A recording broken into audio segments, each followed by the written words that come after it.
Hello everyone, welcome to yet another day in this the Clown Decade, the decade where things are only going to get worse before they get better. And boy are they going to get worse. If you're interested in a proper breakdown of the budget, I would suggest going over to the Worcester Club and watching our first episode of the second series of the Tosh newscast. It was the election special and we thought we'd use this as an excuse to kick off a new season where we massively update our assets to make it look more professional, even though at the end of the day it is just four dudes being guys and commenting on the news. So if you want more things like that, plus other topics we cover, history streams and things like that, do join us over at the Worcester Club, link down in the description as usual, and do join our Discord. But anyway, for this we are specifically looking at why Rachel Reeves is a liar, and why frankly the Labour government all need to resign, but obviously they won't. So first things first, I think it's only fair to give credit where it's due, because Rishi Sunak actually had a pretty good innings for his last PMQs when it came to this budget. But his best performance was frankly just pointing out an obvious lie that anyone with any integrity and willingness to just look into the details would know was nonsense from the start. Today's situation is a world away from the genuinely bleak legacy that we Conservatives inherited from the last Labour government. Borrowing. The Chancellor forgot to point out, borrowing £1 in every four that they spent. Debt rising every year and unemployment at 8%. I have to say it was quite entertaining watching the budget and seeing that Rachel Reeves was constantly trying to hit jabs at Rishi Sunak and his government, and him and Jeremy Hunt were just ignoring it. They had their head down the whole time looking at the report saying, what can we say that is really going to be a good riposte to this nonsense budget? Because it was mostly a nonsense budget. Don't get me wrong, it could have been worse, but it's certainly the worst one that I can remember since being politically aware, which, you know, is from David Cameron's time. But it was this point that I wanted to bring up. But today, the OBR has in fact declined to back up her claims of a fictional £22 billion black hole. It actually appears nowhere in their report, Madam Deputy Speaker. And it is deeply, deeply disappointing that she has sought to politicise the independent OBR that should be above party politics. I mean, my opinions on the OBR must be destroyed aside. It is a good point that constantly, for the past few months, Rachel Reeves and the Labour government have been going on about this mysterious £22 billion black hole, which I've been through in other videos. You actually go into it, something like 40% of it is actually all down to Labour's own spending plans, and the rest of it are effectively rounding errors from the last Tory government, which you can't blame the Tories for. And the thing is, because this was brought up by Rishi Sunak, other news outlets decided to ask OBR representatives about it. I mean, the number that Rachel Reeves has kind of put on it is a £22 billion black hole. Is that a number that you accept? Well, the £22 billion number is a mixture of the government's decision to fund that set of pressures and also the cost of new policies, which the government's announced since the March budget. So, you know, nothing in our review was a legitimization of that £22 billion. There you go. Absolute definitive answer from an OBR representative.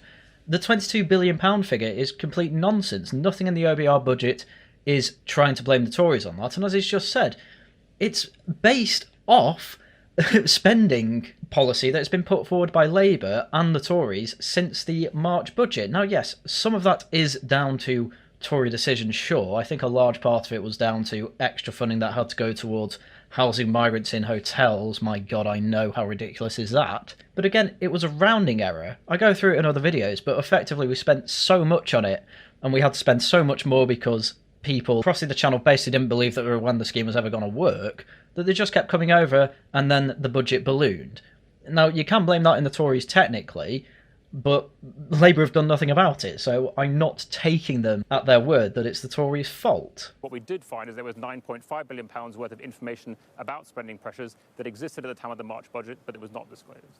So at most you can say that it was a £9.5 billion black hole, which again, that's a rounding error when it comes to the government budget. The government budget's over £1 trillion. We're talking about 1% of the budget. It's something that you ultimately have headroom for in case you are overspending, which guess what, the government does most of the time. So yeah, Rachel Reeves is just a liar and used it as an excuse to, as I say in the title, try and take your earnings. And it's worked. And the thing is that this 22 billion black hole figure had to keep coming out because the OBR kept pointing out that they don't support it, and the Tories noticed. So Labour are now working out that the media isn't on their side, and in fact will start to put pressure on them when their decisions actually mean something to people. We did need to raise taxes in this budget to put our public finances £40 on a sound billion trajectory. Of taxes. It's the biggest tax-raising budget since 1993. It's gigantic. And you said before the election no plans to raise taxes, or the PM did, beyond the £8 billion that you had earmarked. So a lot of people out there are going to be quite shocked today. Yeah, absolutely. How do you get your spending plans out by a factor of 5? And the reason is because Labour lie. They always lie. Reading through history, Margaret Thatcher's biography especially, you get a proper understanding of how a Labour government works. And yeah, it's all down to lies and relying on the media to attack the opponents while they're in opposition, while then Labour come in and do the same thing but worse. Honestly, just never vote for them. That is my advice. Never, ever vote for them. If you want to get Tories out, hell, vote Lib Dems. Do not vote Labour. Well, in the decisions that we've made in the budget today, I accept that this is a big and a substantial budget. It's worth pointing out here as well that while this is the biggest tax rise since 1993, it's also meant that we now have the biggest tax burden pretty much ever. You can see the big tax rise in 1993 on this graph, and yes, it does spike up. But the thing is, that is spiking up from 28% to about 31%. It's not going from 37% to touching 39%, possibly 40%, because there's been news out today that the OBR say, oh, there'll probably have to be more tax rises, by the way. Because the fact of the matter is, we are way beyond the Laffer curve. At this point, all taxation is doing is punishing people. It's not getting any more revenue than they would have gotten if they lowered it. Because people do what they can to avoid tax, and for a lot of people that's going to mean getting the money out of the country however they can and moving out. Hell, as I say all the time, I know plenty of people that have already done that and others who are planning, and they're only in their 20s. What kind of country are you if your major work age group can't be bothered to work here because they just feel like it's not worth it? Do you think raising taxes is going to help them? It wasn't the budget that I was. It wasn't the budget straight with them. It wasn't the budget that I was expecting to deliver when I became Chancellor on the 5th of July. I didn't think that any government would be so reckless to have £22 billion You've of lifted unfunded taxes by commitments. £40 billion. It's such a good answer to that point. Oh, I didn't expect to have to raise taxes. There was 22 billion black hole that I didn't know about. Okay, so what about the other 18 billion then, you liar? Even if you accept the 22 billion black hole, 8 billion of that is because you decided to settle public sector pay disputes. Are you telling me, seriously, that you did not have an inkling before the general election that you might have to find billions of pounds to settle those pay disputes? And why didn't you level with the British public about that? This is nothing short of a roasting. And again, I think it's because we've had 14 years of governments being dirty smear merchants against the Tories that now we're seeing them do it against Labour. But the problem is that this isn't a smear. This is all true. And again, it's just a great question to ask. You were going to deal with the pay disputes with the unions. You would have to raise 8 billion anyway. Are you seriously telling me that you would have balanced this budget without the 40 billion? The previous government set the remit for the pay review bodies, the independent pay review bodies, and astonishingly, and we did not know this, and you did not know this either, they hadn't set an affordability criteria for the pay review bodies. Right, okay, I don't... The problem with that answer is that you have all this information thanks to the OBR. I mean, this isn't anything to do with the undeclared stuff from the OBR that the Tories didn't give them. You know what these bodies' criteria are. You know how much money you'd have to raise to settle these disputes. That's why you had 8 billion. And so it's a fair question. Why didn't you expect it to be more when this was all public knowledge anyway? I think there'll be a lot of people thinking that they voted for you and you have just done the biggest tax and spend budget that we have seen for decades, and that is not what they signed up for. There were two choices that I had to make today as Chancellor of the Exchequer. The first was whether I was going to be Do you open and accept honest. that, though? Can you see that the public might feel cheated? Well, Even if there's a reason, you've explained the reasons, can you see how it looks? I think the public know the state that the economy was in and the state that our public services were in and the damage that the previous government did to our public finances. Can you see that people might feel like you've broken their trust? And the first commitment we made was to bring stability back to the economy. This is not a great reply to all the questions, because the whole point that she is trying to put forward now is, oh, everyone knew how bad the economy was. Obviously, it was going to be terrible. Obviously, I'd have to raise taxes than what we already promised. To which people are going to go, why didn't you say that then? And the reason is because doom and gloom doesn't win elections. So yeah, she basically just lied to everyone and has said, oh, I'm here to bring back stability. Well, let's go on a quick tangent with that then. Do you want to see what stability looks like after this budget? Because it ain't great. 10-year bond yields. They absolutely spiked after this budget. On this graph, at the time that the picture was taken, they were at 4.395, which already is above any point in the whole trust fiasco, and they've gone up to 4.14 or something like that today. This is the bond market showing that they do not trust this new budget and that they are going to raise the cost of borrowing. That in turn means that the extra borrowing that they are going to do, which I think it was 40 billion more than what was being borrowed before the budget, is actually going to cost even more than that. And then there's also the OBR pointing out that more tax will need to be raised, and that's because the national insurance contribution from employers, that's only going to bring in about 16 million rather than 25 billion, rather than 25 billion. And this is why this has spiked as well, because it's not a very well costed or well forecast budget. So the bond market's lost faith in this government's budget. And then you've got the FTSE as well, which was going down a bit just before the budget, staying a bit stable, and it just took a bit of a nosedive. This is not the type of thing you want to see from the stock market just after a budget. Again, we saw a similar combo with Liz Truss's budget, where the bond market gilt yields went up and the stock market went down. And she was kicked out mere days after these announcements. Hell, they had to call Kwasi Kwarteng over from America just to fire him because the trust budget was apparently so disastrous. And now, actually from the same metrics, this budget is even worse. Unfortunately, things are a bit different when you've just got into Parliament and your party is largely united and you don't threaten the power of the civil service. So, to call this stability, in a way, I guess, if stability just means you have a unified party, in terms of economic stability, this isn't good. I know of a couple of people who like this budget, and that is people who are winning off of it because they get paid by the unions. And unfortunately, given that another whole shtick of this was, oh, working people won't be affected by this budget, Rachel Reeves had to come out and basically admit, actually, no, this is going to negatively affect wages. Do you as Chancellor think one of those consequences will be fewer people being employed? And do you agree that it might mean that people have smaller pay rises? Can you address those two things directly? Yeah. My God, the thinking time really isn't a good sign here. God, how do I answer this directly without ruining people's lives? Yes, absolutely. And I said that it will have consequences. It will mean that businesses will have to absorb some of this through profits. And it is likely to mean that wage increases might be slightly less than they otherwise would have been. Thanks, Labour. Thanks. My wages are now going up even less than they would have. And guess what? Inflation is still going to outpace it.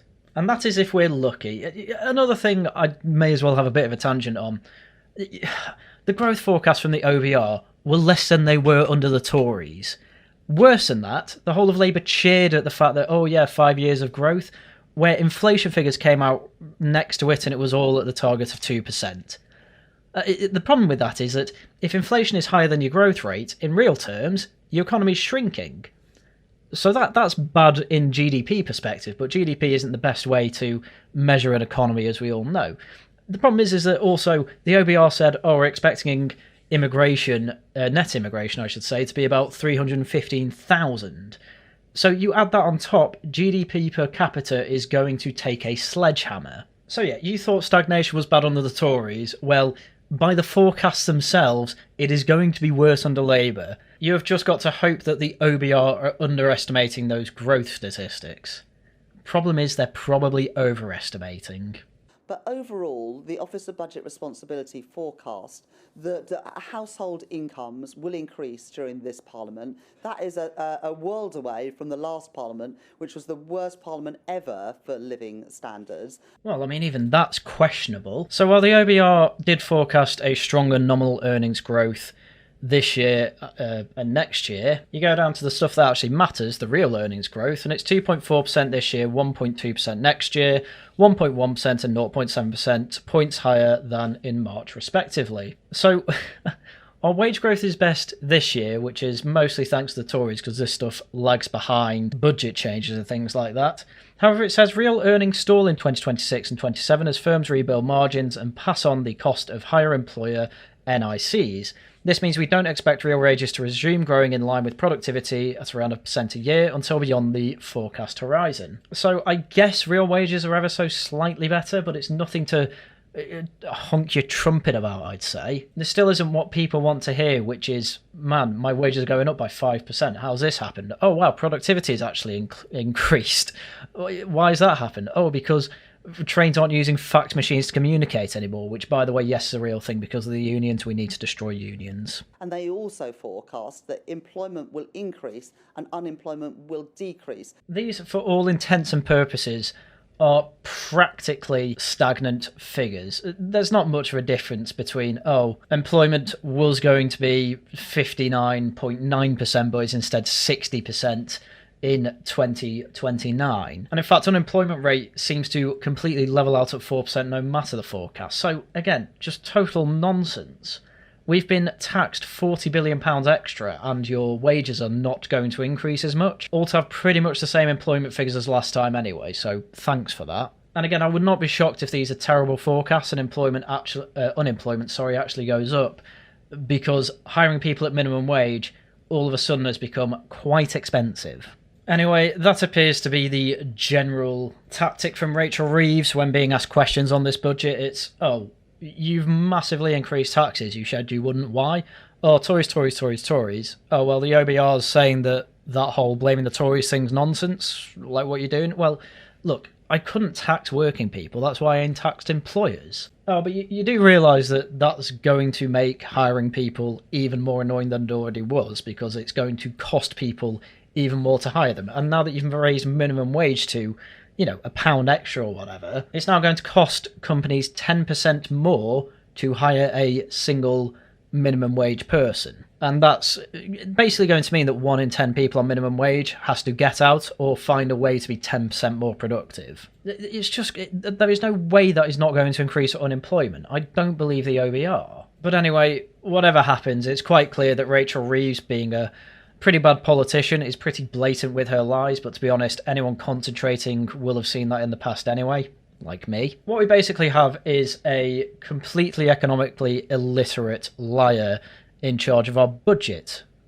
I'd say for the next 5 years, but I can't imagine she'll last that long. Because Rachel Reeves in the past has had her credit card suspended because she was in so much credit card debt, which was a story that took quite a while to come out and didn't come out till after the election. But obviously when you've got a chancellor, absolutely every journalist starts looking at the minute detail of the chancellor's past life and finding out that you've had a credit card suspended because you can't deal and budget properly. It doesn't bode well for being in charge of public finances. It also turned out that she lied on her CV. She said she was an economist, she worked for the Bank of England. What it actually turns out is that she was effectively head of a complaints department for the Bank of England, which is a bit like saying I'm an astronaut because you make lenses in a factory for telescopes. It also turns out that when she wrote a book named The Women Who Made Modern Economics, it turns out that there was plenty of examples of plagiarism in the book, with pretty much entire paragraphs lifted from Wikipedia, which if you're going to write a book, the last thing you should do is copy and paste from Wikipedia of all sources. And finally, there were claims that she was a chess champion, and so Guido Fawkes decided to look into this, and it turned out she came something like 29th in the Girls' Chess Championship when she was aged 12 or 13 or something like that. Which typically, because I used to join these chess competitions, typically means it's a room of about 100 people. And so really that is kind of, mid-level for people who play chess at that age. All this basically means is that she was part of a chess club when she was younger, but as we can see from all these examples, we have a compulsive liar who is completely shameless about all these lies, who can't even handle her own household budget, and whose previous experience in anything to do with economics was actually just being part of a bank to handle customer complaints. This is not the type of person who has any economic understanding, which, to be fair, does explain why she is part of Labour. But when it comes down to it, this is going to be a horrible budget. This is not going to be a great 5 years by any means. The biggest problems with the economy are still going to get worse, and with Labour they're going to make aspects of that even worse still, such as paying the unions even more money to not improve their productivity, while the rest of the private sector has to pay up everything they can because these idiots believe that all the wealth in the private sector is effectively stolen. Next vote, it is going to be absolute eradication of Labour. Reform will be standing in all the seats where they came second in the last election, and trust me, you thought it was bad for the Tories when that vote was split. My God, the left wing has much more opportunity to split this vote because you have more economically sensible people who are part of Labour who are probably going to go over to Lib Dems, and then you have socialists who are just going to go to Greens. And let's not forget also these separatist parties of the SNP, Plaid Cymru, and obviously Northern Ireland's its own thing anyway. So yeah, man, the next election is going to be interesting. But I think with that I will leave it there for now. So shill time. No more streams, I'm afraid, until next Saturday because there's none planned, and I'm unfortunately away next week, so I won't be able to stream. That also means videos will be... you might get one next week. I'm hoping for more. I might even bite the bullet and see if I can make something on my phone in an evening, so you might have to get used to that. We will see how things go, but I'll see what I can do. Back to normal business in 2 weeks, though. Obviously, for the rest of this week, I will keep trying to make videos where I can. And of course, you should obviously subscribe to the channel, become a member if you think I am so worth it.